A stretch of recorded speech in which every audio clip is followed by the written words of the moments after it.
Teror kuntilanak di Desa Sumberwangi. Malam turun lebih cepat di Desa Sumberwangi. Desa kecil yang dikelilingi hutan karet itu selalu diselimuti kabut tipis saat senja.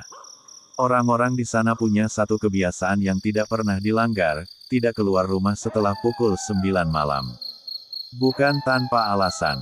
Sudah puluhan tahun, desa itu dikenal sebagai tempat yang dijaga oleh sesuatu yang tidak terlihat, atau mungkin terlalu jelas bagi mereka yang pernah melihatnya. Namanya disebut dengan bisikan kuntilanak. 1. Kedatangan Raka. Raka, seorang mahasiswa tingkat akhir, datang ke desa itu untuk penelitian skripsi. Ia meneliti tentang tradisi dan kepercayaan masyarakat desa. Ia menginap di rumah Pak Wiryo, kepala desa setempat. Kalau malam, jangan keluar, kata Pak Wiryo saat makan malam pertama mereka. Raka tertawa kecil. Masih ada yang percaya begituan, Pak? Pak Wiryo tidak tertawa. Yang tidak percaya, biasanya tidak lama tinggal di sini. Jawaban itu membuat suasana makan jadi dingin. 2. Larangan yang dilanggar. Malam ketiga, Raka mulai bosan. Desa itu terlalu sepi. Tidak ada sinyal, tidak ada hiburan, hanya suara jangkrik dan angin yang lewat di sela pepohonan. Jam menunjukkan pukul 10 malam. Raka memutuskan keluar. Cuma sebentar, gumamnya. Udara di luar terasa lebih dingin dari biasanya. Kabut turun lebih tebal, membatasi pandangan hanya beberapa meter ke depan. Langkahnya menyusuri jalan tanah menuju kebun karet. Lalu, ia mendengar sesuatu. Suara perempuan tertawa. Pelan, tapi jelas. Hehehe. Raka berhenti. Ah, paling orang desa, katanya mencoba menenangkan diri. Ia melanjutkan langkah.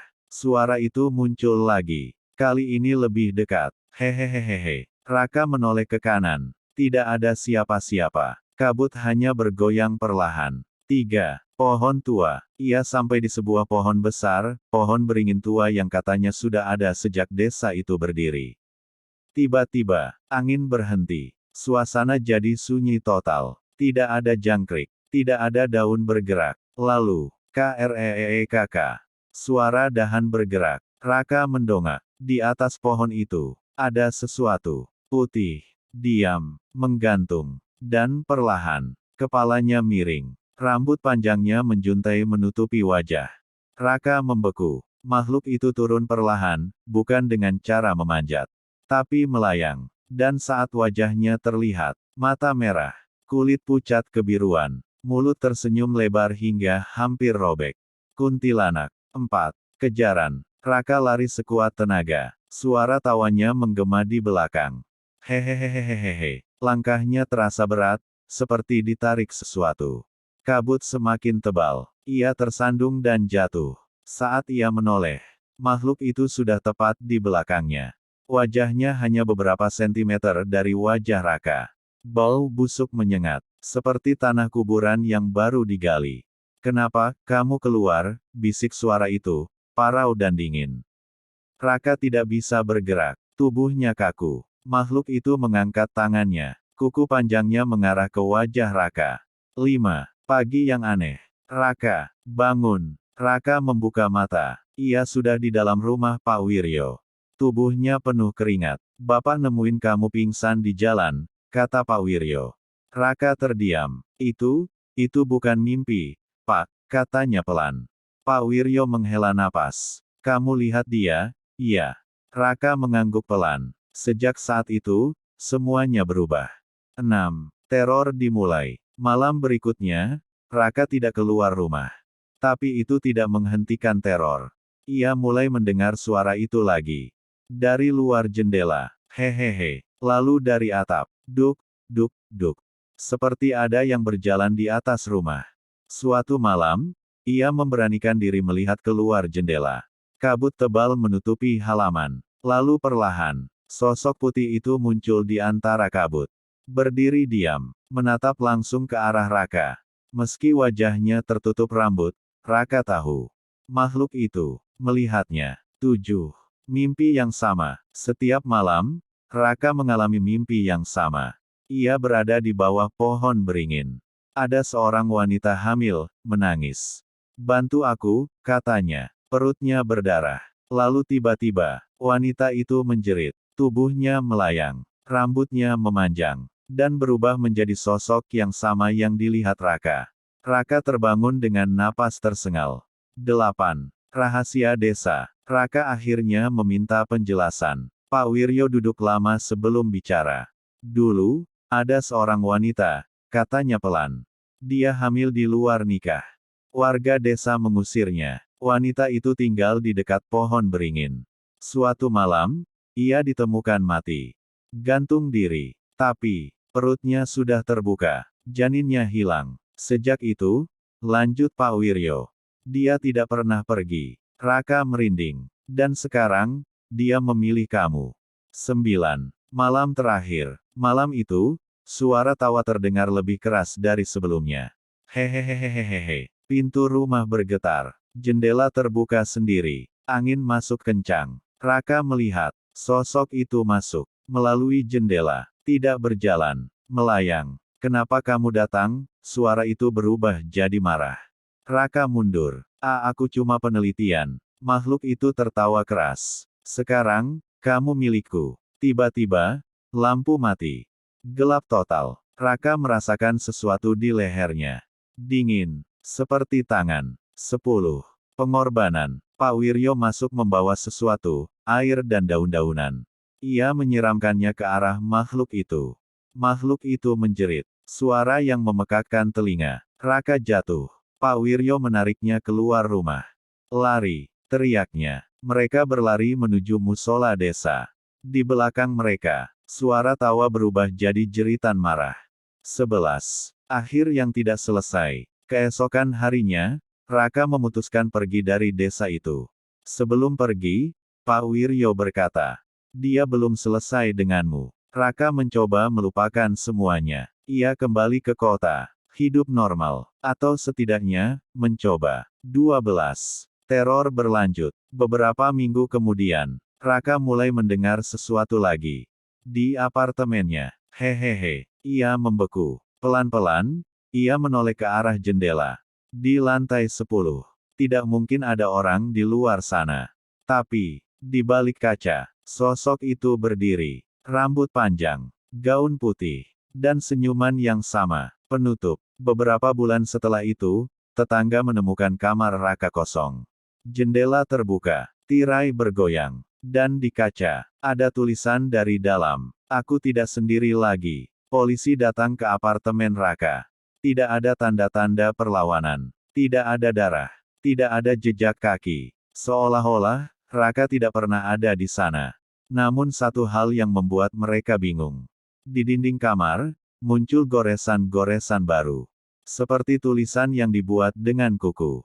Dia di sini. Dia melihat. Dia menunggu. Dan satu kalimat terakhir, ditulis lebih dalam dari yang lain. Aku sudah jadi seperti dia. 14. Desa yang kembali sunyi. Di desa Sumberwangi, keadaan berubah. Setelah Raka pergi, suara tawa yang dulu sering terdengar, tiba-tiba hilang. Warga merasa lega. Mereka mengira semuanya sudah selesai. Tapi Pak Wiryo tidak. Setiap malam, ia duduk di teras rumahnya, menatap ke arah pohon beringin tua. Karena ia tahu satu hal. Makhluk itu tidak pernah benar-benar pergi. Ia hanya berpindah. 15. Anak kecil yang melihat. Suatu sore, seorang anak kecil bernama Dini bermain di dekat kebun. Ia mengejar kupu-kupu hingga mendekati pohon beringin. Tiba-tiba ia berhenti. Di atas pohon itu, ada dua sosok. Bukan satu. Satu perempuan berambut panjang. Dan satu lagi, seorang laki-laki. Kepalanya miring tidak wajar. Matanya kosong. Kulitnya pucat. Dini berlari pulang sambil menangis. Pak, ada dua sekarang. 16. Kebenaran yang terungkap. Pak Wiryo akhirnya mengumpulkan para tetua desa. Ia menceritakan semuanya. Dia tidak hanya membunuh. Katanya, dia mengubah. Menurut cerita lama, kuntilanak itu bukan sekadar arwah penasaran. Ia mencari teman. Orang yang melihatnya, orang yang dipilihnya, perlahan akan ditarik ke dunianya. Dan ketika hilang, mereka tidak mati. Mereka menjadi seperti dia. 17. Di antara dua dunia. Sementara itu, Raka sebenarnya masih ada. Ia terbangun di tempat yang sama sekali asing. Kabut tebal, tanah lembab, dan pohon beringin yang sama. Namun desa itu terlihat kosong. Tidak ada manusia, hanya bayangan-bayangan putih yang bergerak di kejauhan. Di mana aku? Bisiknya. Hehehe, suara itu muncul lagi. Raka berbalik. Kuntilanak itu berdiri di sana. Namun kali ini, tidak sendiri. Di sampingnya berdiri sosok lain. Raka terkejut. Itu, dirinya sendiri. 18. Bayangan yang hidup. Sosok, Raka, itu tersenyum. Namun senyumannya, tidak manusiawi. Mulutnya terbuka terlalu lebar. Matanya merah. Kamu sudah lama ditunggu, katanya. Raka mundur. Apa ini? Mimpi. Kuntilanak itu mendekat. Ini rumahmu sekarang. Tiba-tiba tubuh Raka terasa ringan. Kakinya tidak menyentuh tanah. Tangannya berubah pucat. Dan saat ia mencoba menyentuh wajahnya, kulitnya dingin. Seperti mayat. 19. Ritual terakhir. Di dunia nyata, Pak Wiryo memutuskan melakukan sesuatu yang berbahaya. Ia akan mencoba menutup pintu. Dengan bantuan dukun tua desa, mereka pergi ke pohon beringin saat tengah malam. Mereka membawa sesajen, air, dan kain putih. Kalau gagal, kata dukun itu, bukan cuma desa ini yang kena. Angin mulai berhembus kencang, kabut turun, dan tawa itu kembali, lebih keras dari sebelumnya. Hehehehehehe. 20. Dua dunia bertabrakan. Di dunia Raka, ia melihat sesuatu aneh. Langit terbelah, seperti retakan. Dari celah itu, terlihat Pak Wiryo dan dukun sedang melakukan ritual. Pak, teriak Raka. Namun suaranya tidak terdengar. Kuntilanak itu menoleh ke atas. Wajahnya berubah marah. Mereka mencoba mengambilmu. Ia menjerit. Seluruh dunia bergetar. 21. Pilihan terakhir. Dukun itu berteriak. Kalau masih ada yang hidup di sana, tarik dia sekarang. Pak Wiryo memanggil. Raka, lawan dia. Di dunia kabut, Raka melihat tangannya. Ia hampir berubah sepenuhnya. Namun, masih ada sedikit kehangatan. Ia mengingat sesuatu. Ibunya, rumahnya, hidupnya. Dengan sisa kekuatan, ia berlari menjauh dari kuntilanak itu. Makhluk itu menjerit marah. Kau milikku. 22. Tarikan. Tangan Raka terasa ditarik dari dua arah. Satu dari dunia nyata. Satu dari dunia makhluk itu. Tubuhnya seperti akan robek. Ia berteriak, aku mau pulang. Cahaya muncul dari retakan langit. Dan, brak, 23. Kembali, atau tidak, Raka terbangun. Ia berada di bawah pohon beringin. Pak Wiryo memegangnya. Raka, kamu dengar saya. Raka terengah. Ia melihat tangannya. Masih manusia. Namun, di pergelangan tangannya, ada bekas hitam. Seperti bekas cengkeraman. 24. Yang tidak pernah hilang. Desa kembali tenang. Untuk sementara, Raka akhirnya benar-benar pergi. Namun kali ini, ia tidak merasa aman. Karena setiap malam, ia masih mendengar suara itu. Lebih pelan, lebih dekat, dari dalam kepalanya. Hehehe. Suatu malam, Raka bercermin. Ia melihat dirinya, normal. Namun saat ia berkedip, refleksinya, tidak ikut berkedip. Dan perlahan, refleksi itu tersenyum. Dengan senyuman yang sama, Raka mencoba hidup normal. Ia kembali kuliah, bertemu teman, berusaha melupakan semuanya. Tapi ada satu hal yang tidak bisa ia abaikan. Cermin. Setiap kali ia bercermin, refleksinya semakin aneh.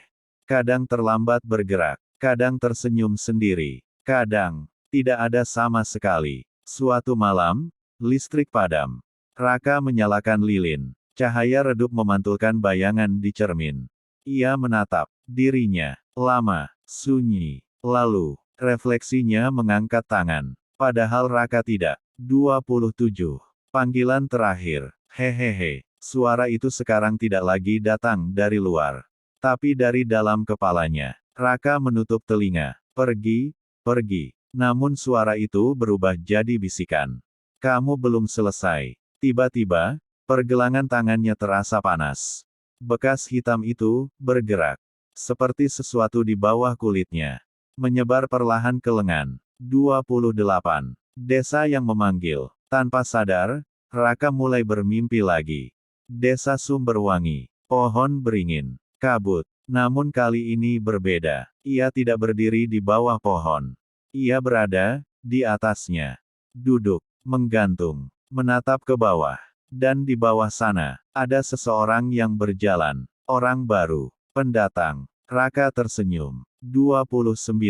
Kebenaran yang terlambat. Pak Wiryo mulai merasa ada yang salah lagi.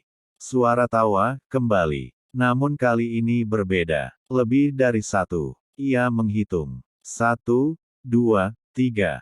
Lebih banyak dari sebelumnya. Ia menatap pohon beringin. Dan tubuhnya gemetar. Di antara kabut, ada banyak sosok putih. Berdiri, duduk, menggantung. Dan salah satunya, seorang laki-laki. 30. Perubahan. Di kota, Raka akhirnya berhenti melawan. Ia tidak lagi takut. Tidak lagi panik. Suatu malam, ia berdiri di depan cermin. Refleksinya tersenyum. Dan kali ini, Raka ikut tersenyum. Capek juga, katanya pelan. Suara di kepalanya menjawab. Sekarang, giliranmu. 31. Hilangnya Raka. Beberapa hari kemudian, Raka menghilang lagi. Kali ini, tidak ada yang mencari terlalu lama. Karena, tidak ada yang ingat dia dengan jelas. Foto-fotonya hilang. Namanya seperti terhapus. Seolah-olah, ia perlahan dihapus dari dunia. 32. Desa yang tidak pernah bebas. Di desa Sumberwangi, larangan lama kembali diberlakukan. Tidak boleh keluar setelah pukul 9 malam. Namun sekarang, alasannya berbeda. Bukan karena satu makhluk, tapi karena banyak. Setiap malam, suara tawa memenuhi desa. Hehehehehe, berlapis-lapis, bersahut-sahutan. 33. Pendatang baru. Suatu hari, seorang mahasiswa datang. Ia membawa kamera, buku catatan, dan rasa penasaran. Katanya desa ini angker ya, Pak. Tanyanya pada Pak Wiryo. Pak Wiryo hanya diam, menatap pemuda itu lama, lalu berkata pelan, "Iya, sangat." Pemuda itu tersenyum. Wah, cocok buat konten. Malamnya, ia keluar sendirian, menuju pohon beringin. 34. Siklus yang berulang. Kabut turun, angin berhenti. Dan, hehehe, pemuda itu berhenti. Siapa tuh? Katanya. Dari atas pohon. Satu sosok turun. Lalu satu lagi. Lalu satu lagi. Dan di antara mereka, ada Raka. Wajahnya pucat. Matanya merah. Senyumnya lebar. Pemuda itu menjerit. Namun suaranya tenggelam dalam tawa. Hehehehehehe. Kabut menutup semuanya. Dan keesokan paginya, desa kembali sunyi. Seolah tidak terjadi apa-apa. Beberapa minggu kemudian, sebuah video muncul di internet. Rekaman malam hari, kabut, pohon beringin, dan suara tawa. Di akhir video, kamera jatuh, dan menyorot ke atas, memperlihatkan puluhan sosok putih, menatap langsung ke kamera. Salah satunya melambai. Jika kamu suatu hari berada di desa terpencil, dan seseorang berkata, "Jangan keluar malam." Mungkin itu bukan sekadar mitos. Karena bisa saja, yang keluar malam, tidak selalu kembali sebagai manusia. Jauh sebelum desa Sumberwangi berdiri, tempat itu hanyalah hutan lebat. Namun hutan itu tidak kosong. Ada sesuatu yang sudah lebih dulu tinggal di sana. Bukan manusia, bukan juga sekadar arwah. Penduduk lama percaya, tempat itu adalah perbatasan antara dunia manusia dan sesuatu yang lain. Dan di tengah hutan itu, berdiri pohon yang sama, beringin tua. Wanita yang menjadi kuntilanak itu, sebenarnya tidak pernah tercatat namanya. Ia datang dari desa lain. Sendirian, hamil, ia mencari tempat untuk bersembunyi. Namun yang ia temukan, bukan perlindungan, melainkan sesuatu yang menyambutnya. Setiap malam, ia mendengar bisikan dari pohon. Datanglah, dekatlah, serahkan. Awalnya ia melawan, namun kesepian, dan rasa sakit, membuatnya lemah. Suatu malam, Ia mendekati pohon itu. Kabut turun sangat tebal, dan untuk pertama kalinya, ia melihat sesuatu di dalamnya. Sosok-sosok, banyak, tidak jelas bentuknya, namun mereka berbicara bersamaan. Kami bisa menghilangkan rasa sakitmu. Kami bisa membuatmu tidak sendirian. Wanita itu menangis. Apa yang kalian mau? Jawaban mereka sederhana. Dirimu, dan anakmu. Keesokan harinya, wanita itu ditemukan mati. Namun bukan seperti yang orang kira. Ia tidak sekadar gantung diri. Ia dipersembahkan. Sejak saat itu, pohon itu tidak lagi diam. Ia menjadi pintu. Dan wanita itu bukan hanya arwah penasaran. Ia adalah penjaga pintu. Tidak semua orang bisa melihat mereka. Hanya orang-orang tertentu yang terbuka, yang pikirannya cukup rapuh, atau cukup penasaran. Raka memenuhi semuanya. Namun yang membuatnya berbeda, ia tidak hanya melihat, ia menjawab panggilan itu. Saat ia pertama kali keluar malam, ia sebenarnya sudah memilih. Desa Sumberwangi dibangun tepat di atas tempat itu. Tanpa mereka sadari, selama bertahun-tahun, warga hanya mengelola teror itu. Bukan menghentikannya. Larangan keluar malam bukan solusi. Hanya cara untuk menunda. Karena setiap beberapa waktu, pintu itu harus diberi. Semua yang hilang, tidak benar-benar mati. Mereka menjadi bagian dari sesuatu yang lebih besar. Sesuatu yang hidup di balik kabut. Yang melihat melalui mata mereka. Yang tertawa melalui suara mereka. Dan yang perlahan, bertambah banyak. Belakangan ini, kejadian aneh mulai muncul di luar desa. Orang-orang melaporkan, melihat sosok putih di jendela lantai tinggi. Mendengar tawa di gang sempit. Bayangan di cermin yang tidak mengikuti. Pohon itu tidak lagi menjadi satu-satunya pintu.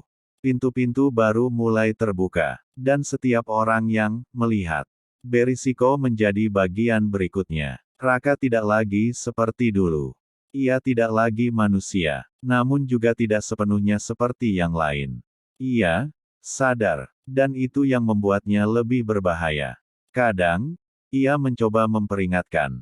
Masuk ke mimpi orang, muncul di pantulan kaca, berbisik pelan. Jangan jawab, jangan lihat.